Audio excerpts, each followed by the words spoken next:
And I'm just calling everybody by whatever it says there. If I look at you, that's why I called you Robert.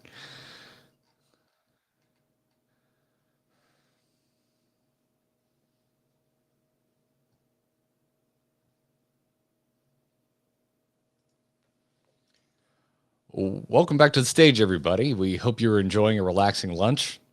Now, there are 11 different agencies, 12 departments that provide funding through the SBIR program, and 6 of those also fund through STTR.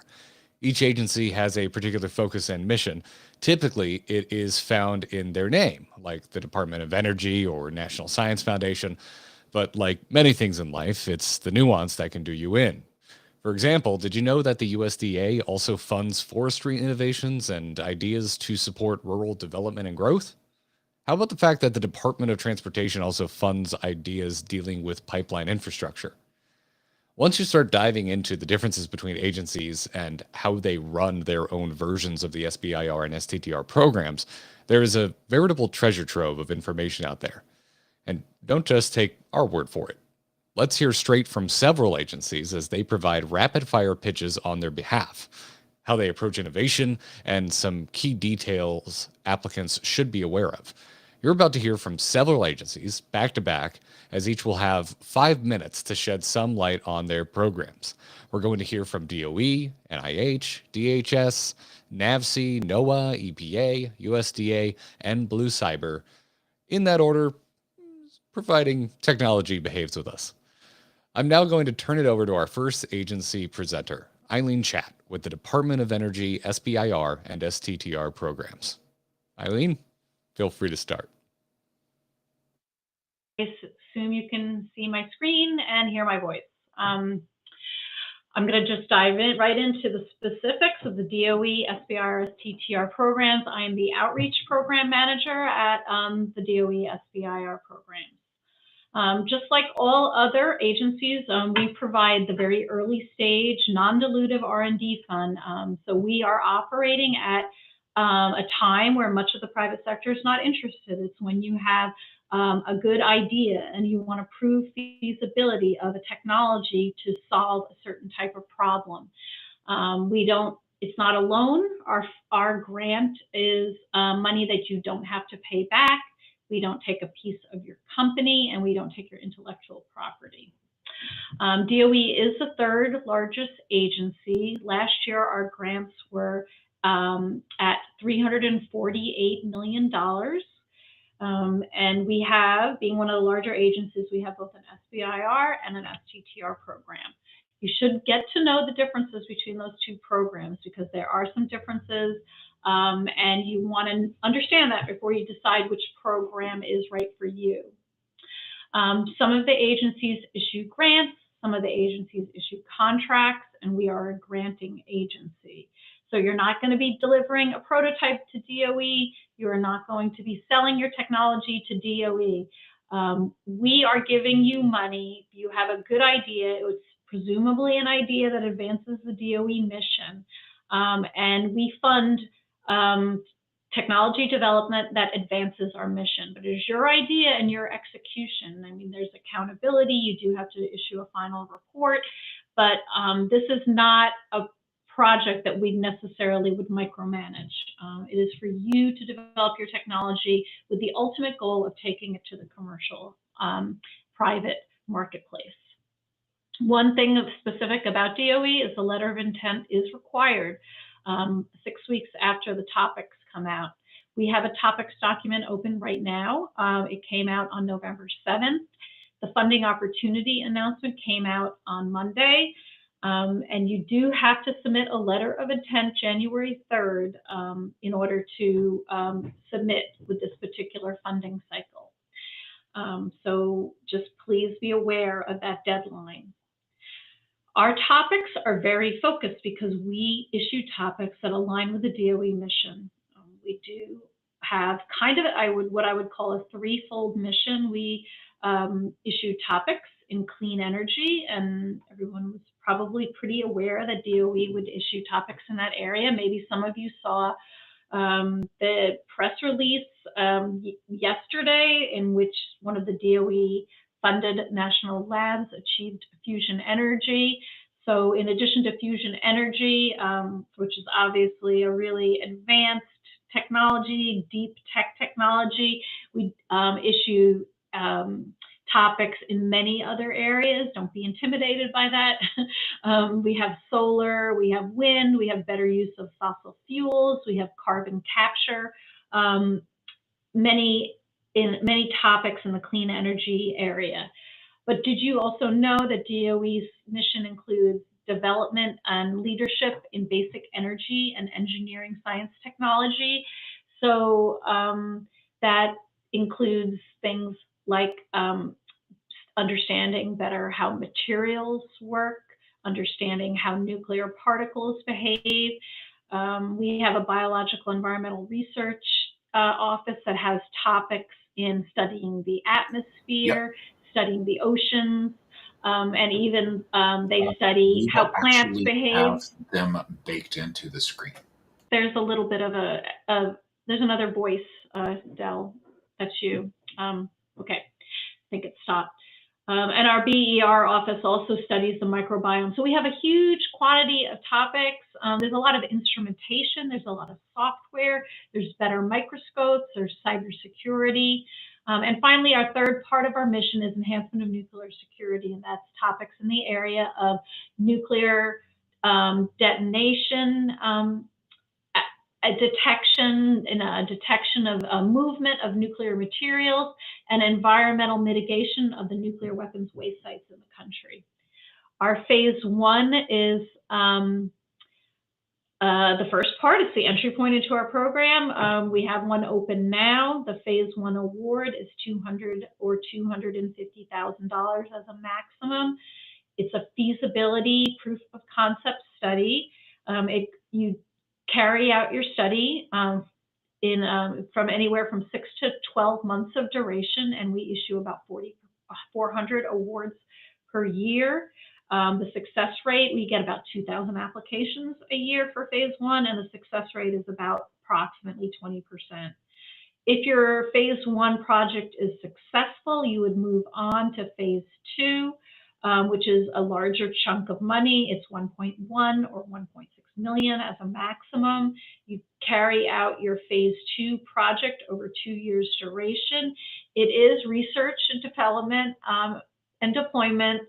It is demonstrating your technology, developing your prototype, and also pivoting your technology towards the commercial marketplace.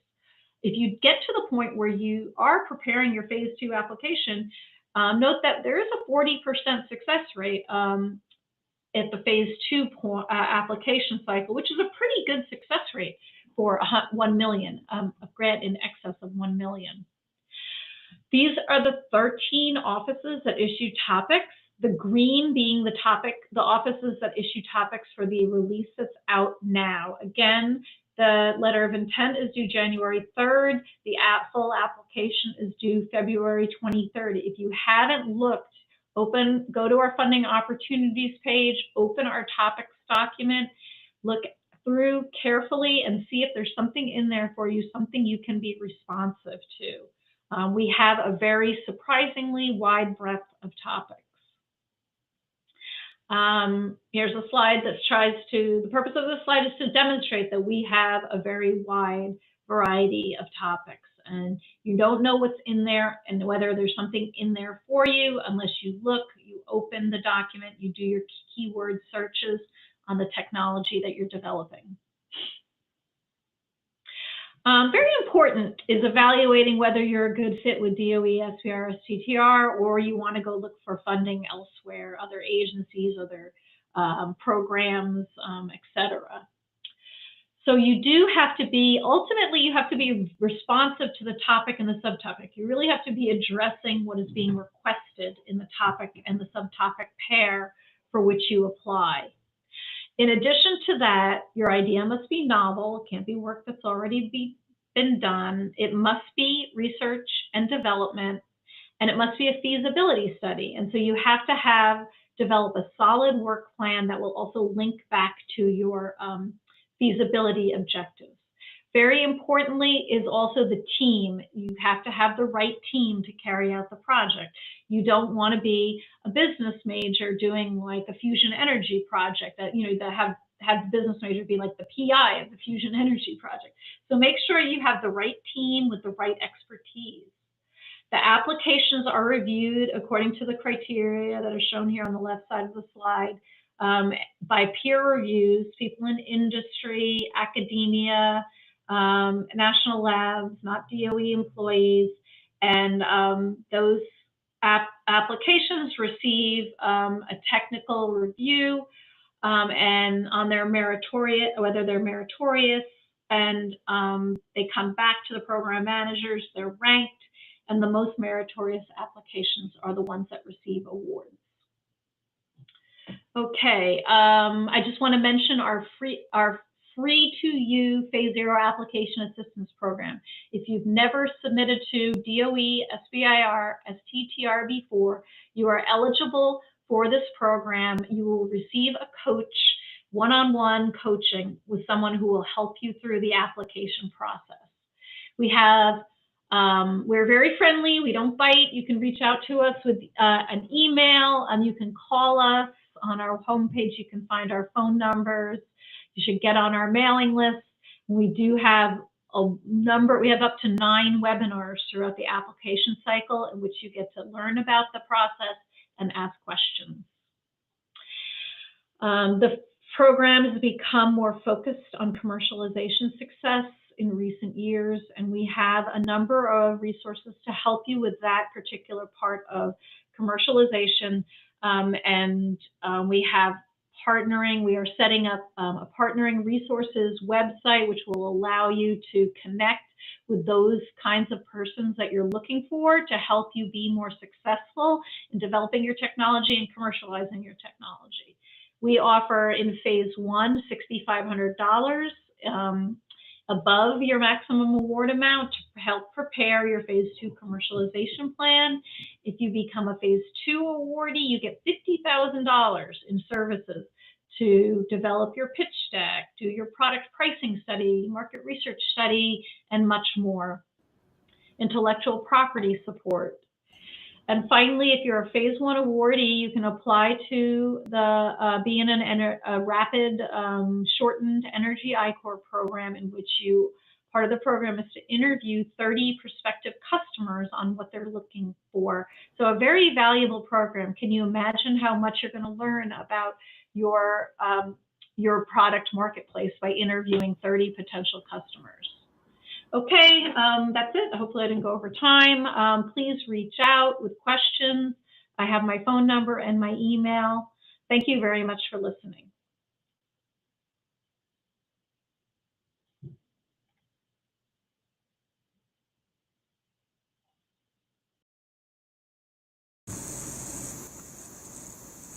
Next up, we have Dr. Meena Rajagopal with the National Center for Advancing Translational Sciences within NIH. Dr. Meena, please take it away.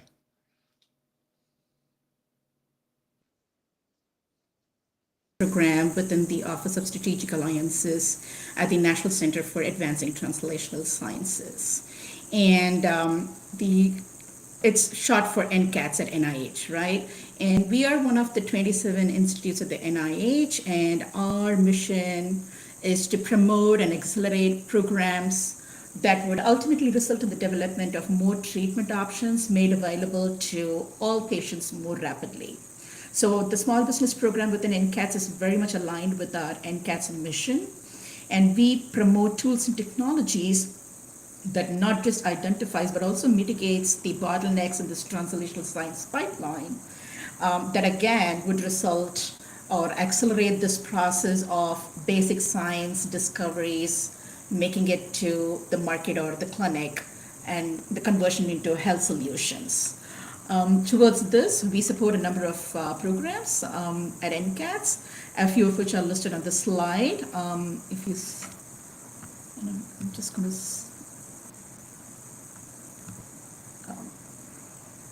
a few of which is listed in the slide here, including the Clinical Translational Science Awards program, wherein a number of hubs across the United States participate, again, to accelerate this translational process. I do want to say that NCATS is a little different from the other institutes of the NIH, and what I mean by that is we are not focused towards a particular disease, like the NCI, or a body part like the NHLBI. NCATS is disease agnostic. So again, we promote tools and technologies that have a broader clinical implication across a wide variety of diseases. That said, we do have a high interest in rare diseases, and that's why we have the Rare Disease Clinical Research Network to promote research in this particular area. So in interest of time, I'm going to go over the SBIR program at NCATS and the NIH. We are one of the largest, early stage funding available for small business entrepreneurs, and our budget is about $1.2 billion that is shared among the 24 institutes participating in this program within the NIH. A majority of the application comes through the omnibus solicitation, and the omnibus solicitation has 3 deadlines, which are pretty standard. It's January 5th, April 5th, and September 5th, and if there is a holiday around one of these dates, the due date gets moved to the next business day. But again, this omnibus solicitation is an investigator-initiated funding mechanism. However, within NCATS, we have topics of high interest that would pretty much fall broadly under these 3 buckets, which is the preclinical drug discovery and development, biomedical, clinical, and health research informatics, clinical dissemination, and implementation research. So those are some of the topics that we are interested in, and there are several subtopics included in each one of those main headings. I would encourage you to please go to our website and read about it, and if you have any questions, please reach out to me, and I'll be more than happy to have a conversation with you and let you know if your proposal is aligned with our NCATS mission, and at the very least, I can connect you with my colleagues at the other institutes whom I think would be more interested in your proposal. But just to touch upon a little bit of resources that we have at NCATS, not just to our small business entrepreneurs, but also to academics, we have the Bridges and the Trends program, and the idea is being able to help the academics and innovators to cross that valley of death, because say for some reason, the PI might be stuck in a spot where he doesn't have, either he or she doesn't have the expertise to carry out the experiment, or the experiment is not typically covered by the NIH funding mechanism. So that's when our team at the Division of Preclinical Innovation, they have a number of expertise to offer. Again, this does not provide the funds, but these are in-kind services that you can leverage, and a few of which are listed in this slide here, like medicinal chemistry optimization, IP studies, IND enabling studies, PKPD studies, to name a few. I do want to touch quickly upon the Bridges program. Again, this is eligible, it's applicable to all academics and eligible small business companies. The only requirement is that you enter into the program, the Bridges program, after having a clinical candidate identified. Say, for instance, we had a case where an investigator had cobbled up about $3.5 million with an R01 and STTR award combined, and she had identified a new molecular entity for treatment for a rare disease, and she had one of these meetings with the FDA. And during the pre-IND meetings, she was informed that she had to do tox studies for 2 different species. And that's when she applied to the Bridges program, and we did the gap analysis, and we validated her requirements, so we provided her the services. So she could complete her tox studies and eventually file an IND, and was able to raise about $3.5 million $50 million in Series A funding. A very similar program that NCAS has is called the Trends program. Again, within the Trends, it's very similar to the Bridges program. But then you don't have to have a clinical candidate identified. You can enter the program at any stage of the clinical, preclinical development. But the only requirement is that the investigator has to be working in an FDA designated orphan disease or the WHO World Health Organization defined rare or neglected diseases. But again, we can help the entrepreneurs and the academics to cross that valley of death, and for you to be in a place where you can successfully either commercialize your product or file an INT. With that, I want to say that I hope to talk to some of you in the near future. So please reach out to me, and I'll be more than happy to discuss some funding mechanisms and other resources that not just the NIH but also the NCATS has to offer. Thanks. Thank you, Del. Thanks, Dr. Meena. Now, Bob Renner from DHS will talk about their SBIR program. Bob, the floor is yours.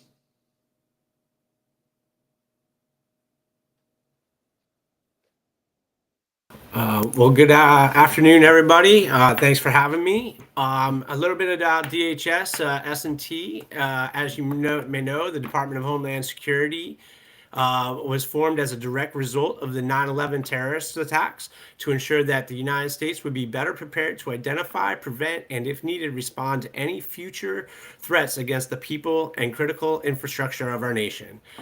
So to get us started, I am going to need to go that one. I'm going to talk a little bit about, Googling a day in the life of DHS, of a DHS employee, to see where we operate daily and how SBIR could play a part in any of our 8 operational components, to include FEMA, Customs and Border Protection Agency, U.S. Coast Guard, Transportation Security Administration, Immigration and Customs Enforcement, Cybersecurity Infrastructure, our Secret Service, and we do tend to put a fair amount of initial research and development for our first responders, to include your local fire departments and police departments.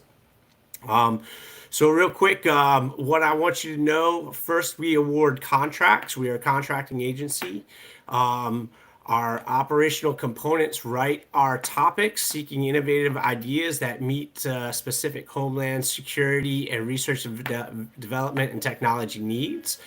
Our phase ones, we typically award between 1 and 4 awards to our topics for each topic. Our awards are generally $150,000 for 5 months. 5 months is a much different number from most of our other participating agencies, so do note that. We also allow small businesses to request TABA.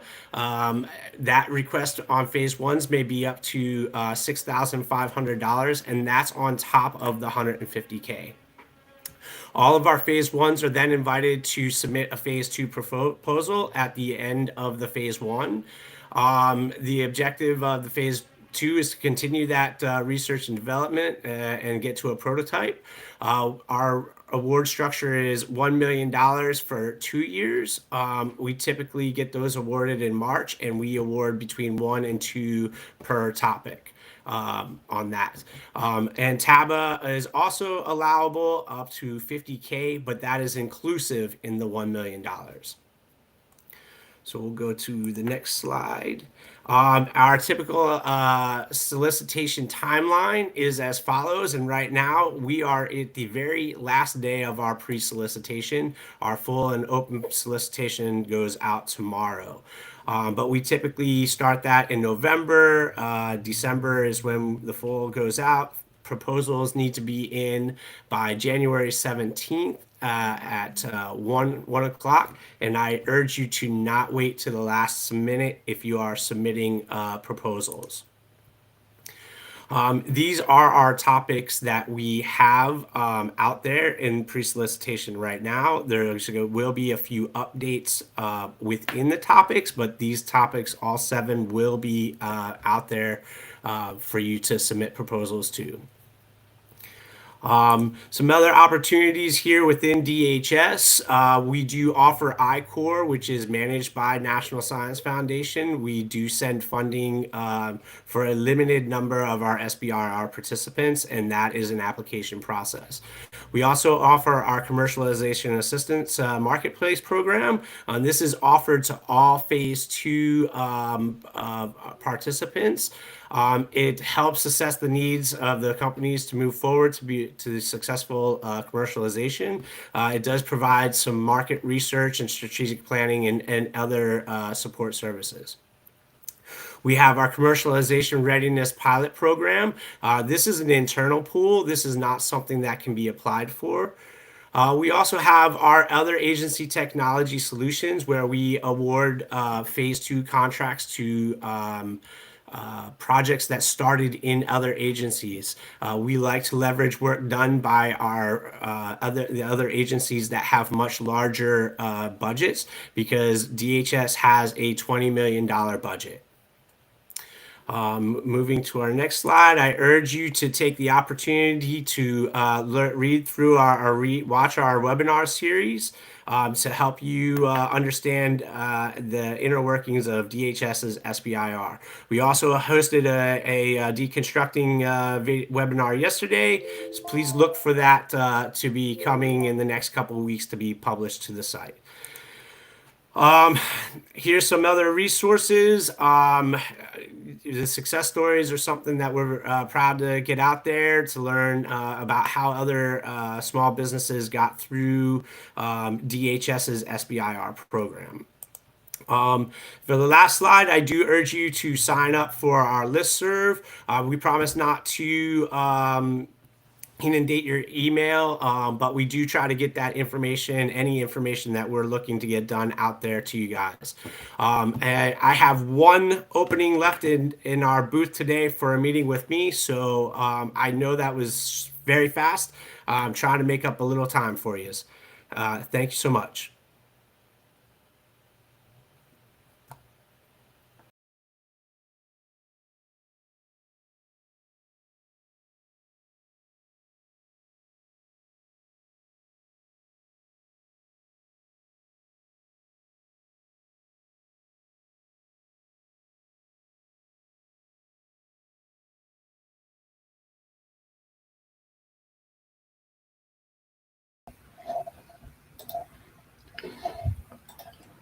Drew, you are ready to go.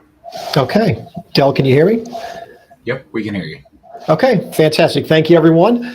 My name is Drew McDougall. I'm the NAVSEA SBIR STTR Program Outreach Coordinator. I support Jason Schretfer, the NAVSEA Program Manager for SBIR STTR. Just moving through our slides, some quick information on the several program goals that we've got. Of course, stimulating technical innovation and increasing private sector commercialization for federal R&D. STTR program goals, of course, creating vehicles for moving ideas from research institutions to markets, bridging the funding gap. Of course, all these play into how are we setting up the topics under the SBIR and STTR. Of course, all of our mission priorities and the plan for success roll out of the National Defense Strategy and the NAVSEA campaign plan. I apologize, I need to get an updated picture for the 2022 National Defense Strategy, but the topics and the goals are still the same. Of course, reforming the department for greater performance and affordability, building into that more lethal force, and then of course under the campaign plan, delivering combat power, transforming digital capability, and building a team to compete and win. And with our topics under NAVSEA, they all fill those three boxes there at the bottom of the slide. Of course, they're all endorsed, looking for participation and development of each topic from the specific program offices, planned with a specific topic timeline for acquisition, how they play with size, weight, power, and cost savings, and of course, the form, fit, and function requirements. And then, of course, being funded under the POM for eventually phase 3 for procurement. Hey, Drew, real quick, we lost your slides. Can you make sure to send them after to me, and we'll just get them out to the attendees? Okay, we'll do. Next up, we just have some information on the 3 phases of the program. Of course, for phase 1, we've got $240K contract with $140K for the base option at 6 months, and then $100K option for additional 6 months. $1.8 million contract in phase 2 with a $600,000 base at 12 months, and then 2 additional $600,000 options for the additional 12-month periods.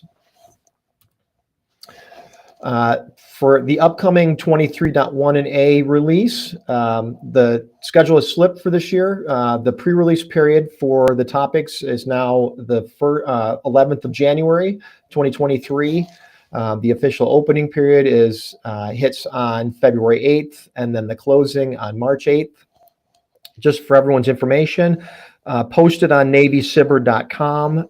The topics are listed. There's a preview of the 23.1 and A topics, so you can go to NavySBIR.com, take a look at the topics that are there right now. And then once the pre-release hits in January, you can have that one-on-one discussions of contacting the technical points of contact for each of the topics. NAVSE command structure. You've got the program offices for the PEOs listed under NAVSE with the directorates. Our office, NAVSE SBIR, STTR, falls under the Naval Systems Engineering and Logistics CO5 branch. The NAVSE SBIR leadership, of course, Jason Tretford, program manager, and then we've got the 6 technology managers for the PEOs, Russell Knowles under carriers, Douglas Marker under Integrated Warfare Systems, Jennifer Greenwood under USC, Emily Novak under Team Ships, Roberto Sanchez, Team Subs, and the headquarter and directorate area, Howard Franklin. And then just to finish up, some keys to writing winning proposals. I think hopefully people have heard this a number of times today, but these are all important for when you're putting your proposals together for the topics. And of course, most important, read and follow the announcement instructions. Don't want to get your hard work kicked out if you go over page limit or don't follow the font. It seems simple, but definitely you want to make that. You want to read the instructions and make sure you're answering what the agencies are looking for. And Del, that will wrap up my presentation, and I send it back to you. Thank you.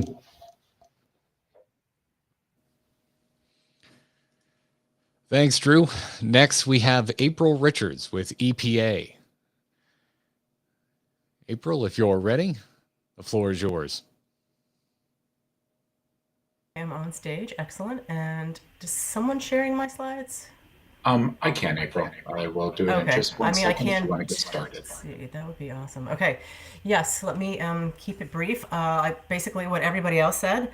EPA is, I'm April Richards with EPA's SBIR program.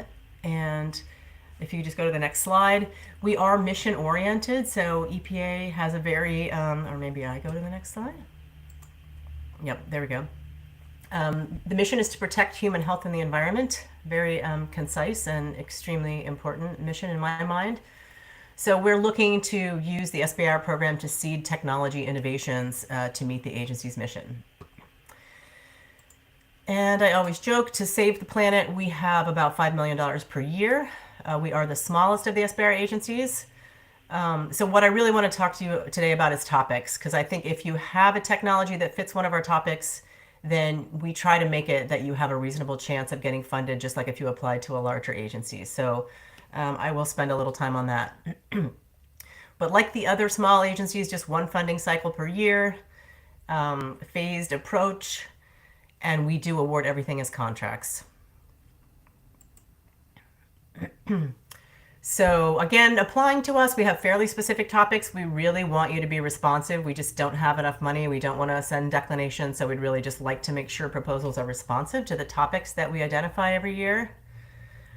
And then that said, once we're funded, I do try to, we try to provide a lot of support for companies. We connect them with people in EPA that have interest and expertise in their topic area.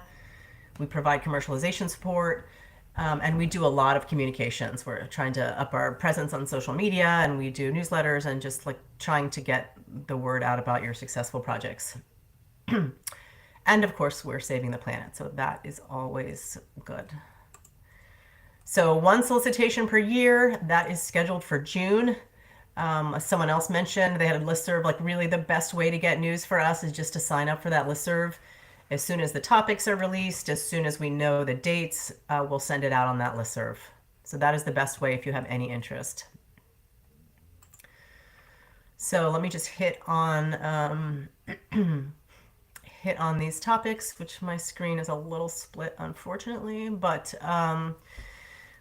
our topic areas align with the EPA program offices, so we care about clean and safe water, air quality and climate. We have some homeland security topics, sustainable materials, safer chemicals, and risk management. So those are our broad topic areas. And then every year, we kind of drill down. I feel like it's getting worse. I hope people can see the slides, but we drill down and put some fairly specific topics under those broad topic areas, and that's what we're looking for proposals in. So we really need you to be responsive to those areas. We have worked really hard to improve our timelines. We do concurrent review. We care about commercialization even in phase 1 because we really are trying to have the biggest impact we can with our modest budget.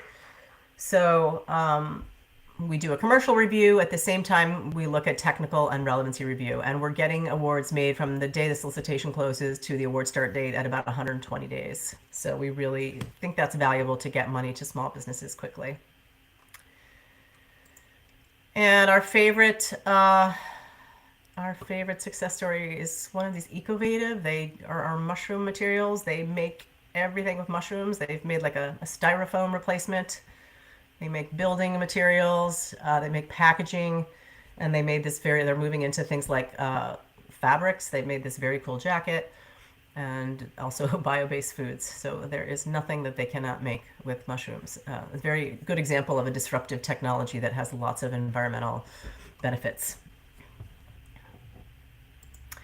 All right, that's my contact information. Hopefully richards.april@epa.gov. And I know, I'm sorry, I have a cold and I'm feeling worse. So if you need to meet with me, please reach out. I'm happy to set up another time. I know I have a bunch this afternoon and I will do those, but if there's not availability, I'm always happy to meet with you another time. And that's it for me. Thanks, April. Next, we have Melinda Kaufman with USDA, who will talk about their SBIR and STTR programs, as USDA is now also an STTR agency. You should find out more about that shortly from Melinda. Melinda, please go ahead if you're ready. Thank you very much. Are my slides showing up? Yes, they are, Melinda. Okay, great. I'm very happy to be here. I'm Melinda Kaufman. I'm the SBIR, STTR, now STTR program manager for USDA. And I'm just going to take a few minutes to tell you a little bit about our program. So the U.S. Department of Agriculture, I'm sure everybody has some idea of what we do. But really, if you step back and think about it just a little bit, we are involved with the basic needs of the United States and the world, actually, which is food, clothing, and shelter. We are also involved with renewable energy and renewable energy products, and we're very involved with the environment, soil, air, and water. We have 10 topic areas, and all of our topic areas are very broad, and that's purposeful. It's broad for a reason because we want to be able to cast a wide net in order that we can capture all the innovations out there because we can't anticipate them. So as you can see here, we go from forestry to a couple of plant production and protection topic areas, animal production, again, conservation of natural resources, food science, biofuels, aquaculture. And then we have rural and community development and small and mid-sized farms, 8.6 and 8.12. Those are a little different. They're in a different color to remind me to tell you that these programs are different and that they're funded a little, their funding is a little less. It's $125,000 a year for phase 1. But one of the reasons for that is because you can use off-the-shelf technology in these two areas, 8.6 and 8.12. The other 8 areas, you have to have a innovation, a completely new innovation. I know that's redundant, but it's a way to emphasize it. So we have 3 phases. We do not fund phase 3. Phase 1 is just to establish the technical merit and the feasibility. It's proof of concept, and talk a little bit about the commercial potential. Phase 2 is where you really start, you continue with your research and development, but you really start to ramp up the commercialization. And then Phase 3, where you find alternate sources of funding, is when you really are mainly into the commercialization piece. We have an annual budget of around 34 million. So for Phase 1, it goes from 125,000 to 175,000. And again, the 125,000 is for topic areas 8.6 and 8.12 because you can use off-the-shelf technology for those. The other are funded at 175,000, and those require innovations. SBIR Phase 1 runs 8 months. STTR runs 12 months. It's very easy to get a no-cost extension, so that's not a problem. If you don't even really need approval, you just need to notify us. And Phase 2, all 10 topic areas are funded at 600,000, and they run 24 months. Some of the features are that the ideas are investigator initiated, and then awards are based on, of course, scientific and technical merit. That's really important. And just as important is the commercial potential of the innovation, which becomes more equal in Phase 2. In Phase 1, you're going to be focusing on the scientific and technical merit. And of course, we look at the PI and the company qualifications in addition. Subcontracting to universities and federal labs is encouraged in SBIR, is required for STTR. And we also offer technical and business assistance. Just to give you some idea, for Phase 1, we usually have a 15% success rate. So you can see the numbers there from FY21 and FY22. For Phase 2, we are running between 45 and 50% success rate.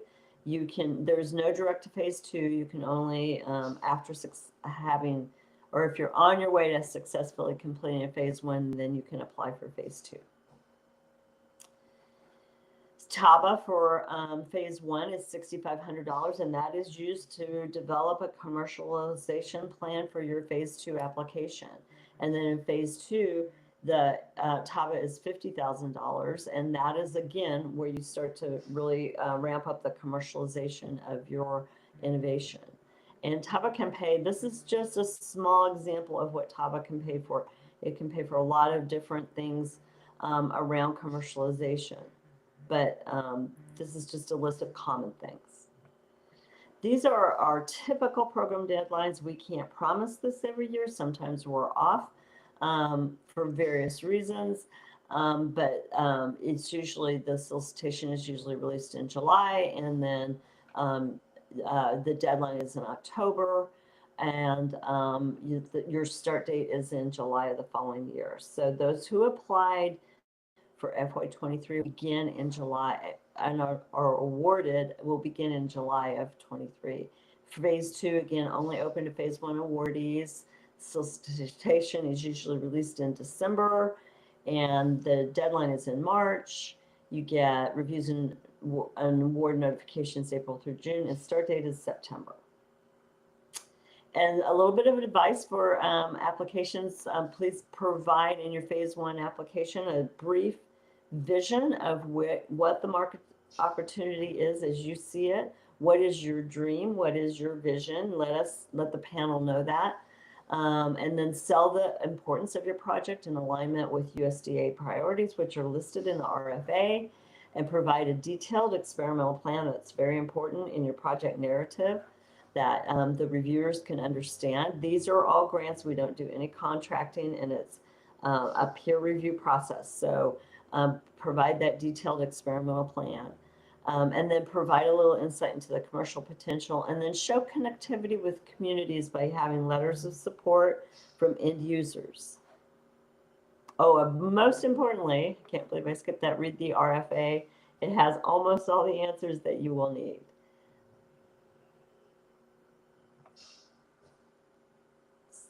Okay, so I'm just going to skip here because I know I'm taking a lot of time. These are some of our recent success stories. And then, sorry, I'm having a little trouble with it. Okay, we have a new brochure. I hope you will go to our website and look at our new brochure. We're very proud of it. We have a Spanish version of it too. And the USDA asked that we read this because read the first bullet of this because we take it very seriously in accordance with the federal civil rights law and the U.S. Department of Agriculture civil rights regulations and policies. The USDA, its agencies, offices, and employees and institutions participating in or administering USDA programs are prohibited from discriminating based on race, color, national origin, religion, sex, gender identity, or sexual orientation, disability, age, marital status, family parental status, income derived from a public assistance program, political beliefs, or reprisal or retaliation for prior civil rights activity or any program or activity conducted or funded by USDA. Remedies and compliant filing deadlines vary by program or incident. Thank you very much for your time. I really appreciate it.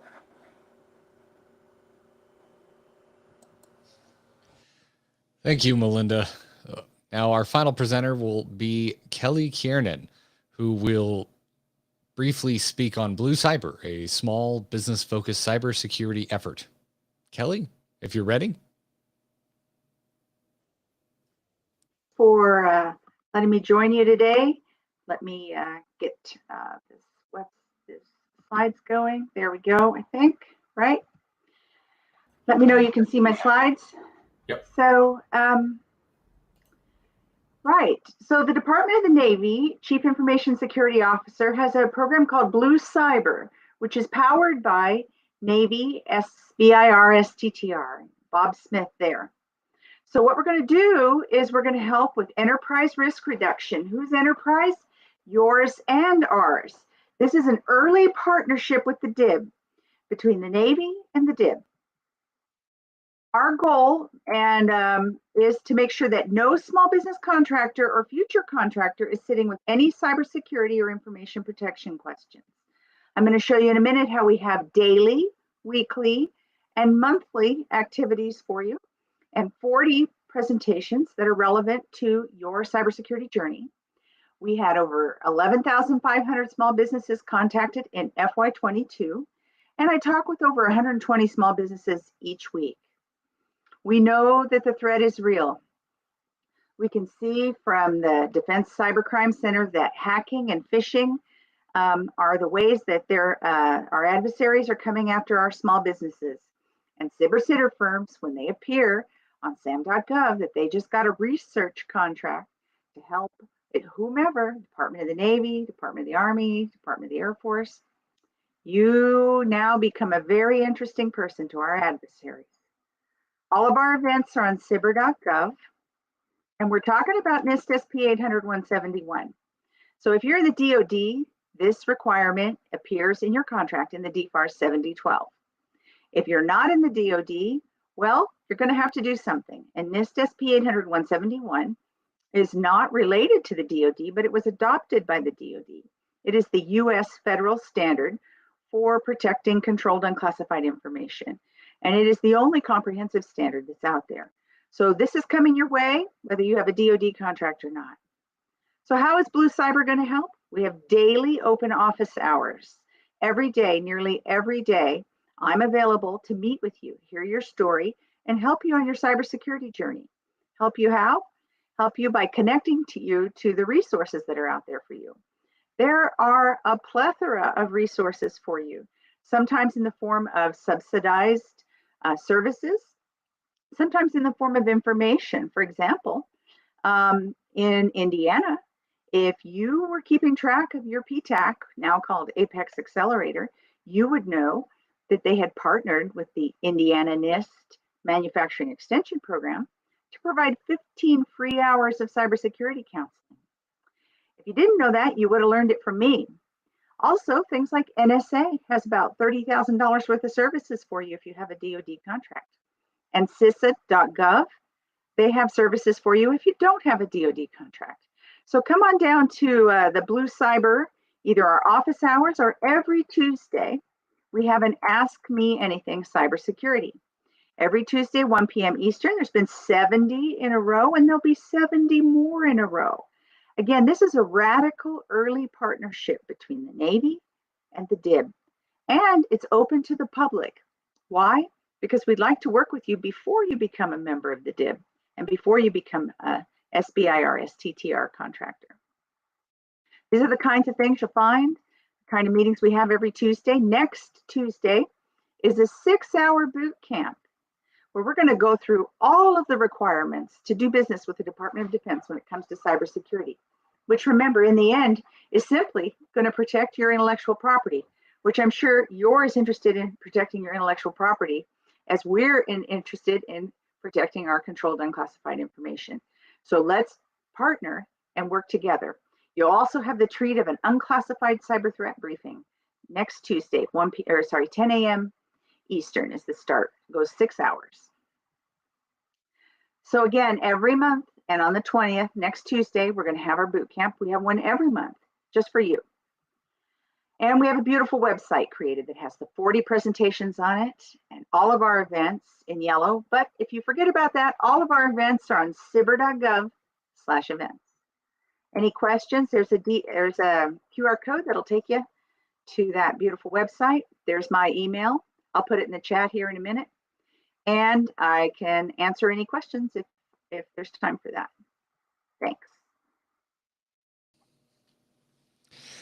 Thank you, Kelly, and thanks to all of our presenters during those rapid fire pitches. Hopefully each of you now has an idea of which agency might align with your vision of innovation and the research areas your idea falls into.